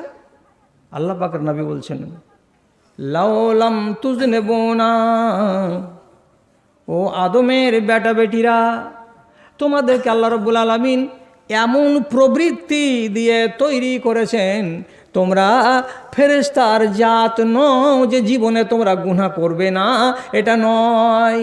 তোমাদেরকে আল্লাহ রাব্বুল আলামিন দুটোই প্রবৃত্তি দান করে দিয়েছেন। তার মানে কি, নিজেকে অনেক সময় সংবরণ করতে পারবে না, তোমার দ্বারাই পাপ হয়ে যেতে পারে। তুমি নমাজের বেলা নমাজও পড়বে, জালসা শোনার বেলা জালসাও শুনবে, আবার সুযোগ যদি পেয়ে যাও তাহলে তুমি চুরিও করে নেবে, সুযোগ যদি পেয়ে যাও তুমি অন্যায় কাজ করে নেবে। এটা হলো তোমার চরিত্র, এটা হলো মানুষের চরিত্র। কাজে পাপ যদি তোমাদের দ্বারাই হয়ে যায়, ঘাবড়ায় না, ঘাবড়ায় না, ঘাবড়ায় না। কেন যে নবী বলছেন, তোমরা যদি পাপ না করো, এমনি বলছি এত দামি হাদিস, তোমরা যদি পাপ না করো, গোটা দেগুনের লোক যদি 5 ওয়াক্তের নামাজ পড়ো, আর গলিতে সরিষার বস্তা পড়ে থাকে সারা রাত, কেউ যদি ছুঁয়েও না দেখো, তোমরা যদি কোনো কাউরি বেটির দিকে কুনজরে না তাকাও, গোটা গ্রাম যদি 5 ওয়াক্তের নামাজি হয়ে যাও, একটাও বান্দা যদি বেরোজাদার না থাকে, সব রোজাদার হয়ে যায়, গোটা গ্রাম যদি নেককার হয়ে যায়, গোটা গ্রাম যদি দিনদার হয়ে যায়, কেউ যদি গুনাহ না করে, কেউ যদি গুনাহ না করে, তো তোমরা কি মনে করছো? তোমরা মনে মনে ভাবছো যে সব থেকে ভালো গ্রাম এটাই, আর সব থেকে ভালো বান্দাটি এইটি। এটা নয়। কোনটি ভালো? নবী বলছেন, লাউলাম তুজনেবুনা, তোমরা যদি গুনাহ না করো, লা ইয়াতিল্লাহু বিকওমিন, তোমাদেরকে আল্লাহ রাব্বুল আলামিন সবকে শেষ করে দেবেন, সবকে গায়রত করে দেবেন। দেওয়ার পরে মাঠকে খালি করে দেওয়ার পর এই জায়গাতে নতুন একটা সম্প্রদায়কে তৈরি করবেন, নতুন একগুলো মানুষকে আল্লাহ রাব্বুল আলামিন তৈরি করবেন। ওই লোকগুলো কি করবে? মাঝে মাঝে মাঝে মাঝে আল্লাহ রাব্বুল আলামিনের বেয়াদবি করবে, মাঝে মাঝে তার একটা করে গুনাহ খাতা করে নেবে, আর গুনাহ যখন হয়ে যাবে তারপরে ইস্তাগফিরুনা, আল্লাহ রাব্বুল আলামিনের কাছে তারা মাপ চাইবে। আর আল্লাহর কাছে যখন তারা মাপ চাইবে, রব্বুল আলামিন বলছেন, আমি তখন তাদেরকে মাপ করে দেব। ওরা মাপ চেয়ে খুশি হবে, ওরা মাপ পেয়ে খুশি হবে, আর আমি তাদেরকে মাপ দিয়ে খুশি হব। আর যদি এরা জীবনে পাপ না করে আর আমার কাছে যদি মাপ না চাই, তাহলে আমি আল্লাহ রাব্বুল আলামিন আমি কেমন করলাম যে এরা আমার কাছে কেউ চাইতেই এলো না, কাউকে আমি মাপ দিতেই পেলাম না। এইরকম হয়ে যায়। তার জন্য আমি ভালোবাসি কারাকে? যারা যারা নেকির কাজ করেই যায়, মাঝে মাঝে মাঝে মাঝে একটা করে পাপের কাজ করে দেয়, আর করে দেয় তো দেয়, সাথে সাথে আবার আল্লাহ রাব্বুল আলামিনের সামনে আজিজি করে হাত উঠিয়ে বলে, মালিক আল্লাহ, আমি ভুল করেছি, তুমি আমাকে ক্ষমা দাও। ওই বান্দাটা আমার কাছে অধিক প্রিয়, সেই লোকটা আমার কাছে অধিক প্রিয়।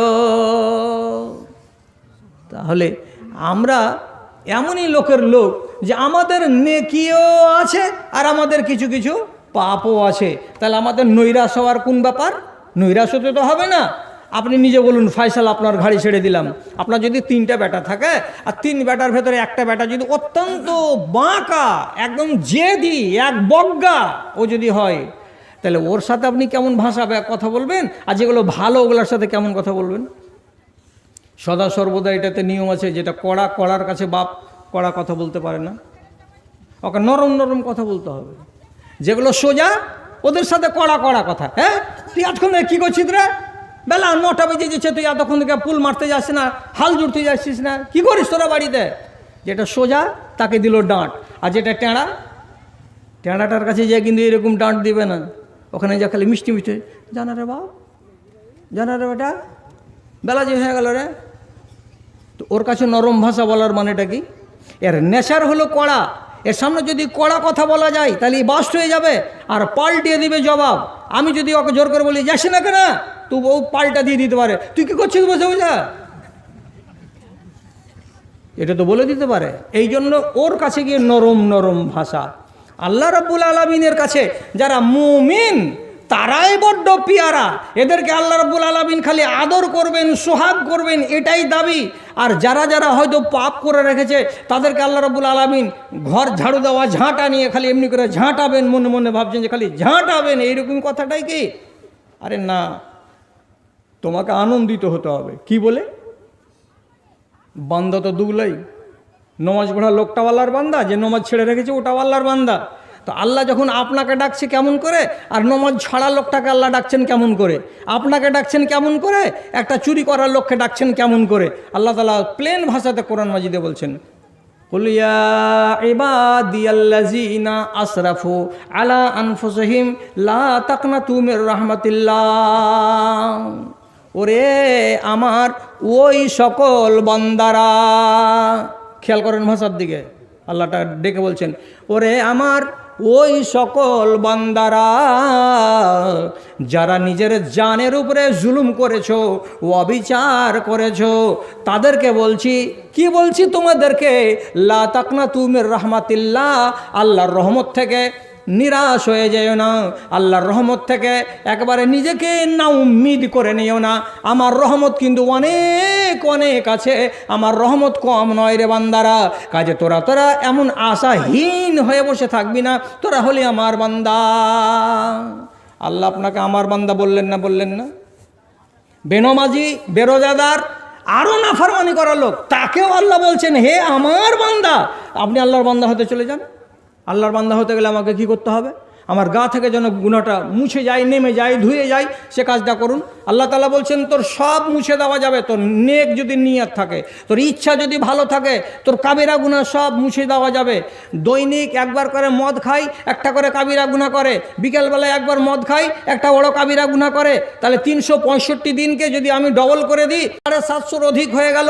750টা কাবিরা গুনাহ লোক করা এখানে যদি কোনো লোক থাকে, আল্লাহ ওকেও মাফ করে দেবেন, ও যদি মাফ করতে চায় তাহলে। হ্যাঁ জি, ওরও মাফ হয়ে যাবে গুনাহ। কি করতে হবে ওকে? একটা হাদিসের উপরে আমল করতে পারবে। যতটি লোক আছে আপনারা কাজ জ্বালাবো না, কেন যে 12টা বেজে গেছে, টাইম যতটা নিতে চেয়েছিলাম আলহামদুলিল্লাহ হয়ে গেছে। এখন ফাওয়ের উপরে চলছি, হাদিসটা নিয়ে নেন, নেওয়ার পরে আপনি আর আমি বাড়ি যাবো এবার সাথে সাথে। কি ভালো করে শুনেন, থামতে পারলে। আর না হলে মোবাইলে যারা রেকর্ড করলেন তারা 1 ঘন্টা 5 মিনিটের মাথায় সার্চ করবেন, এ কথাটা পাওয়া যাবে মোবাইলে। 1 ঘন্টা 7 মিনিটের মাথায় সার্চ দেবেন, এ কথাটা পাওয়া যাবে। কি পাওয়া যাবে? আপনি একটা আজকে দুয়া শিখে যান। আপনার ওই দুয়াটা বলতে গেলে সকালে বলতে হবে 10 বার, বিকালে বলতে হবে 10 বার। যদি আপনি এই গুনাহটা সকালে 10 বার, বিকালে 10 বার বলতে পারেন, তাহলে 10টা বড় মারাত্মক গুনাহ, যেই গুনাহ জাহান্নামে নিয়ে যাবে, মাফ হয়ে যাবে। বিকালে বলবেন 10টা মারাত্মক গুনাহ, যেই গুনাহ একটা থাকতে গেলে জাহান্নামে যেতে হবে, এমন গুনাহগুলো মাফ হয়ে যাবে। যদি এই দুয়াটা মানুষেরা মুখস্থি করে তাকে বলতে পারে সকালে 10 বার এবং বিকালে 10 বার। দুয়াটা বলছি, আল্লাহ কয়টা লোক পাওয়া যাবে? মালিক কমসে কম ইজ্জত বাঁচাবার জন্য যেন 2টা লোক এখানে বেটা ছেলে পেয়ে যায়।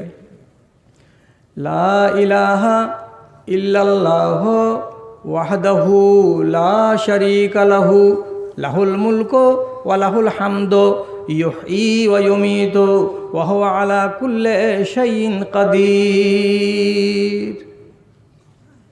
যেগুলো নমাজ পড়া বেটি ছেলে, এর ভেতরে 2টা-4টা কিন্তু পাওয়া যাবে। বুঝতে তো পারি না যে বেটি ছেলে আছে কি সব পুয়াল পাতাড়কে বেঁধে চলে গেছে বাড়ি, তো থাকতে পারে। মেয়ে ছেলের ভেতরে 2টা-1টা মুখস্থি রাখতে পারে, কিন্তু বেটা ছেলে আমরা এমনই হতভাগা যে আমরা তো মাঠে ময়দানে নামতে গেলে তো নমাজ মাপ। শিয়ালের বিলের হিদলের গাছটা মনে পড়ে না কাউরি? যে পড়ে জি কাউরি? যে হিদলের গাছটা, যে কোসমোড়লের জমির উপরে যে হিদলের গাছটা ছিল, সে যুগে আমরা ছোট ছোট ছেলে দেখেছি, ঝাঁকে ঝাঁক ঝাঁকে ঝাঁক মানুষ 2টা-3টা 2টা-3টা 2টা-3টা করে এসে 4 নামাজ পড়েছে আগেকার যুগে এই হিদলের গাছের তলায়। এখন কোনো মানুষ নামাজ পড়ে না যখন জমিতে নামছে। এতটি পাপ করে রেখেছো, পাপটাকে যদি মুছতে চাও সকালবেলায় 10 বার, বিকেলবেলায় 10 বার যে দুয়াটা বললাম, লা ইলাহা ইল্লাল্লাহ ওয়াহদাহু লা শারীকা লাহু লাহুল মুলকু ওয়া লাহুল হামদু ইউহয়ী ওয়া ইউমীতু ওয়া হুয়া আলা কুল্লি শাইইন কাদির। সকালে 10 বার বললে লাভ কি হবে? 7 রকমের লাভ হবে। অতটি বলার টাইম নাই, শুধু আপনাকে একটা বলে দিয়ে ছুটি দিচ্ছি, তাহলে এই নবীজি বলছেন কোতেবালা মুহায়াত আনহ আশর সাইয়াতিন মুবেকাতিন। ওই লোকটার এই দোয়াটা 10 বার পড়তে গেলে লাভ কি হবে? তার 10টা এমন মারাত্মক গুনাহগুলোকে মাফ করে দেওয়া হবে, যেই গুনাহগুলো একটা যদি থাকতো তো সে জাহান্নামী হয়ে যেত। এত বড় বড় বড় বড় গুনাহগুলো তার 10টা মাফ হয়ে যাবে। তাহলে সকালে 10টা মাফ হলো, মানে 10 বার মদ খাওয়া মাফ, বিকেলবেলায় 10 বার বললাম 10 বার মদ খাওয়া মাফ। তাহলে আমি যদি বছরের পর বছর ধরে বলে থাকি, আর বছরের পর বছর ধরে যদি এই দোয়াটা আমি পাঠ করে থাকি, তাহলে আপনি বলুন আমাকে সারা দিন কথাটা, যে আমার এই দোয়াতে আমার বিগত জীবনের 3 বছরের গুনাহ খাতাকে আমি নিজে নিজে আর যদি 2 বছর বাঁচি তো মাফ করে নিতে পারবো না? পারবো না? পারবো? পেরে নেব? আপনি এগিয়ে আসুন না, করেন না কেন? আর একটা কথা বলে দিচ্ছি, আজকের মতো কথা শেষ এটা। তাহলে এই কোনো দাদারে, কোনো ভাইরে, কোনো বন্ধুরে যদি কোনো পাপ হয়ে যায় আড়ালে নির্জনের পাপকে নির্জনেই রেখে দাও, কোনো মানুষের সামনে ব্যক্ত করতে যেও না। এতে লাভ আছে তোমার। কি লাভ আছে? যে গুনাহও করলাম আবার লুকিয়েও রাখলাম, তাতে আমার লাভ কি হবে? আপনাকে সহি হাদিস বলছি, খালি মানার মানসিকতা চাই। কিয়ামতের দিন আল্লাহ রাব্বুল আলামিন আপনার মতন একটা নওজোয়ান ছেলের কাছে আসবেন, আর আসার পরে ওর মাথাটার উপরে আল্লাহ এইরকম করে হাত চাপিয়ে দেবেন, দিয়ে যেমন হেলমেট চাপাতে গেলে মাথা ঘেরা পড়ে যায়, ওরকম আল্লাহর হাতের তলাতে তার মাথাটা ঘেরা পড়ে যাবে। আল্লাহ ওর কানে কান লাগিয়ে ওকে একবার জিজ্ঞেস করে বলবেন, 1918 সালের জানুয়ারি মাসে তুমি কি এই গুনাহটা করেছিলা? সাথে সাথে ছেলেটা কি বলবে? নাম ইয়া রব্বে, হ্যাঁ আমার মালিক, এটা আমি করেছিলাম। যখন বলবে হ্যাঁ মালিক আমি করেছিলাম, আল্লাহ তাআলা তখন তাকে আবার বলবেন, ওরে আমার বান্দা 2018 সালে ফেব্রুয়ারি মাসে এই গুনাহটা তুমি করেছিলে কিনা বলো তো? তখন লোকটা বলবে নাম ইয়া রব্বে, হ্যাঁ আমার মালিক, এটা আমি কাজ করেছিলাম। যখন 2 বার 3 বার বলে দিবে হ্যাঁ আমার মালিক করেছিলাম, এই করে যখন নিজে স্বীকার করে নিবে, আল্লাহ তাআলা হাত দুটাকে তার উপর থেকে সরিয়ে নেবেন। তখন লোকটা বড় বড় চোখ করে তাকাবার বলবে, আজ আমি হালাক হয়ে গেলাম, আজ আমি শেষ হয়ে গেলাম, আজ আমি বরবাদ হয়ে গেলাম। কেন যে আমি গুনাহ করেছি, আল্লাহ আমাকে বললেন আর আমি সেগুলো স্বীকার করে নিলাম, আর আমার বাঁচার অবস্থা নাই, বেকার। আল্লাহ তাআলা তখন ওকে আবার বলবেন, হে ঘাবড়ে গেছিস নাকি, ভয় হয়ে গেছে নাকি? হ্যাঁ মালিক, স্বীকার করেছি তোমার সামনে গুনাহ, তা আমি কি আর জান্নাত পাবো? আমাকে তো জাহান্নামে যেতে হবে। আল্লাহ তাআলা বলছেন কাদ গাফারতু লাকা, ওরে আমার বান্দা আমি তোকে মাফ করে দিয়েছি। এত বড় বড় গুনাহের কথা তুই স্বীকার করলি, তথাপি আমি তোকে মাফ করে দিয়েছি। বলবে কেন মাফ করেছি? আল্লাহ তাআলা জবাব দিয়ে বলছেন কাদ সাতারতাহু ফিদ দুনিয়া ফাসাতারতু লাকা ফিল আখিরা। তুই পাপ করেছিলি, আর করার পরে দুনিয়াতে নিজের পাপটাকে লুকিয়ে রেখেছিলি, কাউকে জানতে দিসনি, কোনো মানুষকে জানতে দিসনি। তুই নিজে করেছিলি, নিজেই জানতি, আর আমি তোর রব, আমি জানতাম। আমরা দুজনই জেনেছি, দুনিয়ার অন্য কোনো মানুষ জানতে পারেনি। তুই যেমন এই গুণটা নিজের ভেতরে রেখেছিস, যে গুণাটাকে লুকিয়ে রেখেছিলি, আমি তোর মালিক আল্লাহ, তোর খাতিরে আমি ওটাকে লুকিয়ে রেখেছিলাম। এই স্বভাবের কারণে তোকে আমি আজকে রেহাই দিলাম, তোকে আমি ক্ষমা করে দিলাম, যা আমার জান্নাতে যা। গুনাহ লুকাতে ঢং আছে? গুনাহ লুকিয়ে রাখো, ঢং করো। আর এটা কত আল্লাহকে পছন্দ, যে কেউ মানুষ যদি লুকিয়ে রাখে তার আয়ব, তার দোষ আল্লাহ তাআলা যে খুলতে চান না, আল্লাহ যে মানুষের সামনে আনতে চান না, এই ব্যাপারে আপনাকে কি শিখাবো? একটাই কথা শুনুন, বানি ইসরাইলদের ঘটনা শোনা জায়েজ আছে, যদি সেই কথাগুলো আমাদের বিধানের মধ্যে না পড়ে, ওয়াজ নাসিহাতমূলক যদি কথা হয়, তাহলে আল্লাহ রসুল বলেছেন হাদ্দিসু আন বানি ইসরাইলদের কথা বলো। আমি আপনাদেরকে একটা শুধু কথা বলছি, মুসা নবী নিজের জাতকে নিয়ে একদিন মাঠে গেলেন, নমাজ পড়ে ইস্তেস্কার আল্লাহর কাছে দোয়া চাইলেন, আল্লাহ পানি দাও। তো আল্লাহ রাব্বুল আলামিন মুসাকে বললেন, যতটি লোককে নিয়ে নমাজ পড়তে এসেছিলে এই সব কটি লোকের ভেতরে একটা দুর্বৃত্ত লোক আছে, ওই লোকটা জীবনে আমাকে ডাকেনি, ওই গুনাহগার যতক্ষণ পর্যন্ত আছে তোকে পানি দেওয়া হবে না। মুসা নবী রিকোয়েস্ট করলেন সমস্ত লোককে, দাদারা ভাইয়েরা কে এমন গুনাহগার আছো তোমরা তুমি এখান থেকে চলে যাও। তো কে খেপা আছে যে লাইন থেকে বেরিয়ে যাবে, যে বলবো আমি গুনাহগার? ও কি মাথা মোটা আছে? ও হরগিজ বের হলো না। পরের দিন নবী মুসা মানা করলেন, আসিও না। গোটা গ্রামের লোক নমাজে হাজির, পানি দাও আল্লাহ, পানি দাও। আল্লাহ বলছেন পানি হবে না। কেন হবে না? যে ওই লোকটা, যে লোকটা জীবনে আমাকে ডাকেনি, আমার সাথে বিদ্রোহ করে রেখেছে, সেই লোকটা যতক্ষণ পর্যন্ত লাইন থেকে বেরিয়ে না যাবে আমি তোমাকে পানি দেব না। নবী মুসা বললেন, কে আছো রে ভাই, এখান থেকে বেরিয়ে যাও, তোমার কারণে আমরা পানি পাই না, তুমি একজন দাগি লোক, তোমার কারণে হাজার হাজার মানুষ জীবজন্তু কষ্ট পাচ্ছে, এখান থেকে চলে যাও, তাহলে আল্লাহ পানি দেবেন। এবার ও যদি এত আকুলি বিকুলি শুনে লাইন থেকে বেরিয়ে যায়, যাকে সালা আমার কারণে পানি হবে না, তো বেরিয়ে গেলে কি ওর রেহাই আছে? যেমনি এখান থেকে বাঁধে উঠবে, সবটি লোক নমাজ ছেড়ে দেখছিস হে কোন সালা গেল, চিনতে পারছিস এই ছিল সাংঘাতিক লোক, তো নিজেকে ধরা দিয়ে দিবে। গোটা গ্রামবাসী বলবে এই এমন শয়তান এমন দুর্দান্ত, এর কারণে পানি হচ্ছিল না। তো নিজেকে ধরা দেয়, ধরা দিল না, একদম কাঠ হয়ে আছে লাইনের ভিতরে, পানি হওয়া চাই না হয়ে গেল। দুদিন চলে গেল, তিসরা দিনের দিন এইবার রাত পার হয়ে তার পরের দিন ময়দানে আসবে সবাই দোয়া চাইতে, আল্লাহর কাছে পানি চাইতে। রাতের বেলায় ঝামেলায় পড়ে যায়, কি করবে? বাড়ি ছেড়ে তখন বিলের কাঁধাতে যে এক উঁচু জায়গাতে বসে গেছে। যাওয়ার পরে রাতের বেলা আল্লাহ তাআলার সাথে কথা বলছে, মালিক ফাসাদে পড়ে গেছি। কি ফাসাদ? এতদিন ধরে আমি তোমাকে ডাকিনি, এক বিশাল বড় গুনাহগার, যার 25টা বছর কেটে গেল তোমাকে না ডেকে। আর যদি আমি তোমাকে ডাকতেও যাই তো তুমি কি আমাকে মাফ করবে না?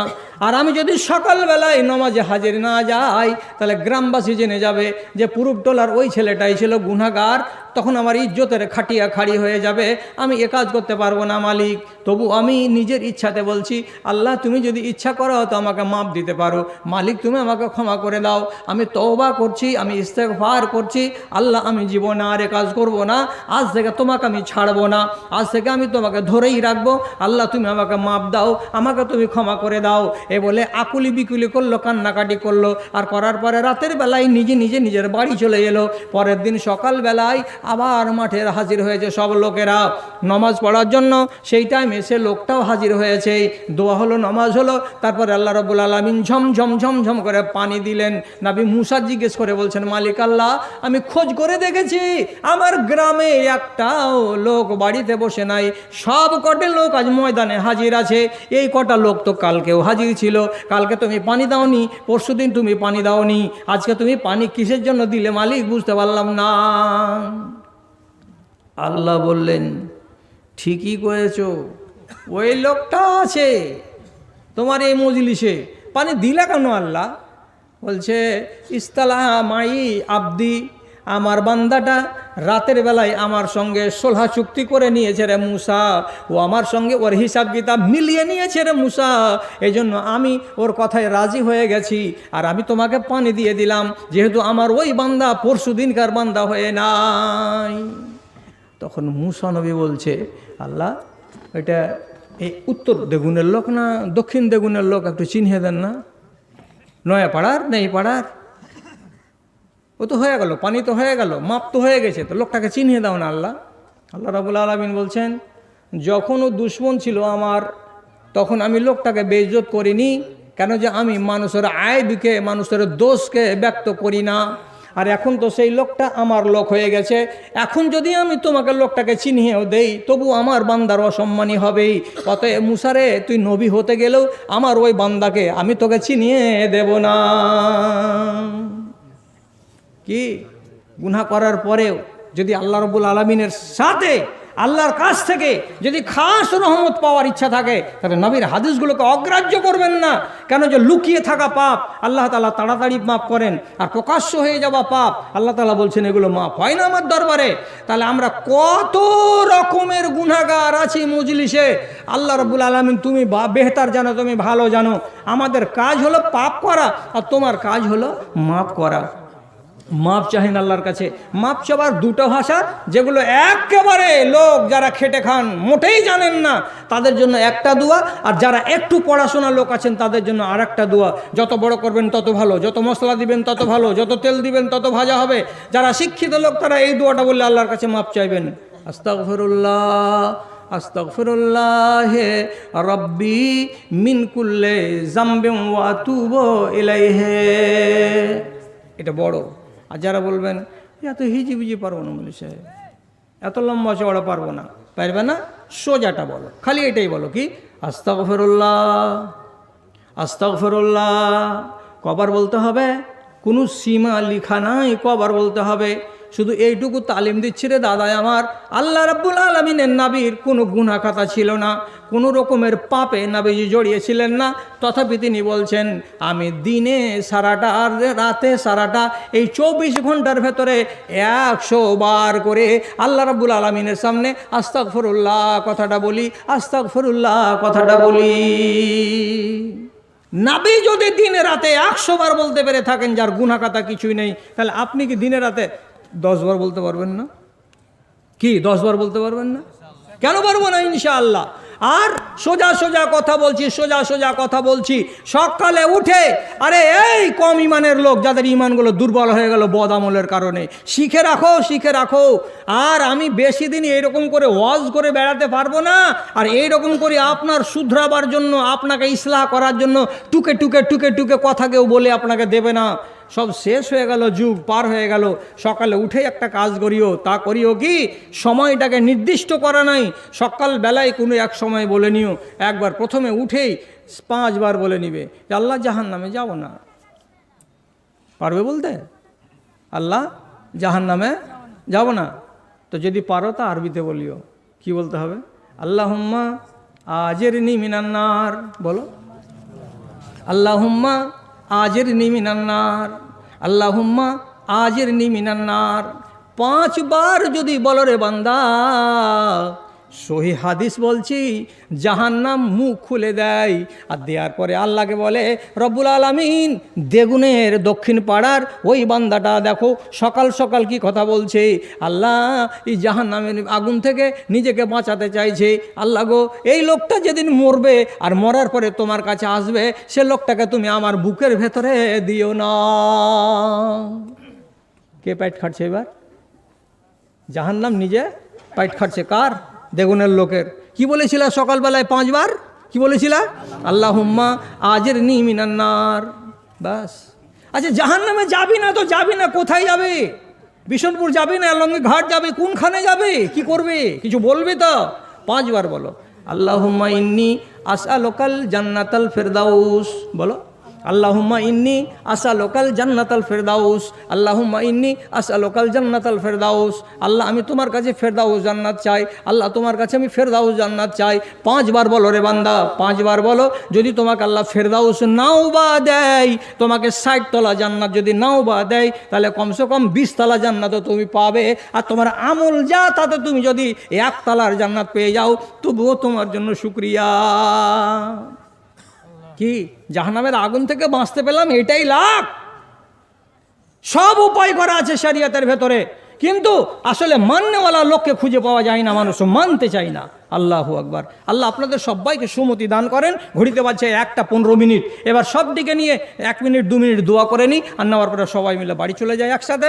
আর কে 100টা টাকা দিয়েছিল, পালায় না, পালায় না।